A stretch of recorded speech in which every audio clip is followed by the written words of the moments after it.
আমি যোৱাকালি অৰুণাচলী সুৰাপত যি প্ৰতিবাদ সাব্যস্ত কৰিছিলোঁ তাৰপিছতে আমি মানে কি বিভিন্ন দিশত প্ৰায় অৰুণাচলী সুৰাপত আমি তীক্ষ্ণ নজৰ ৰাখিছিলোঁ আৰু সেই সূত্ৰে মানে কি তাকো চালোঁ যে বৰ্তমানৰ আবকাৰী বিভাগে আজি তাৰিখতো কোনো গুৰুত্ব প্ৰদান কৰা নেদেখিলোঁ। কিন্তু তাৰ পৰিপ্ৰেক্ষিতত এক গোপসূত্ৰ পমখেদি আমি গম পাওঁ যে এতিয়া ইতিমধ্যে 3খন গাড়ী আৰক্ষী আবদ্ধ কৰি ৰাখিছে আমাৰ চকুৰ সন্মুখত।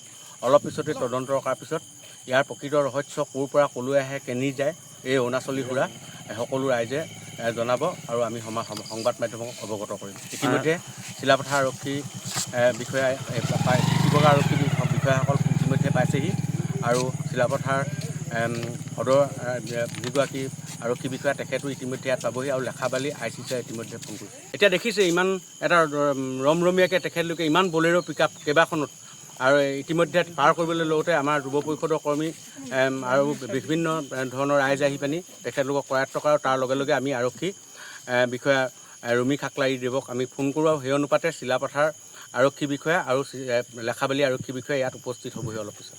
আমাৰ লগত আজি সংগঠন আছে, বিশেষকৈ ছাত্ৰ মুক্তি সংগ্ৰাম সমিতি আৰু মানে কৃষক মুক্তি সংগ্ৰাম সমিতি। অৰুণাচললৈ আহি আছে কাংকু ৱাইনশ্বপ দেখাবলৈ মালিক এনা এই নীলকান্ত ডাবলাই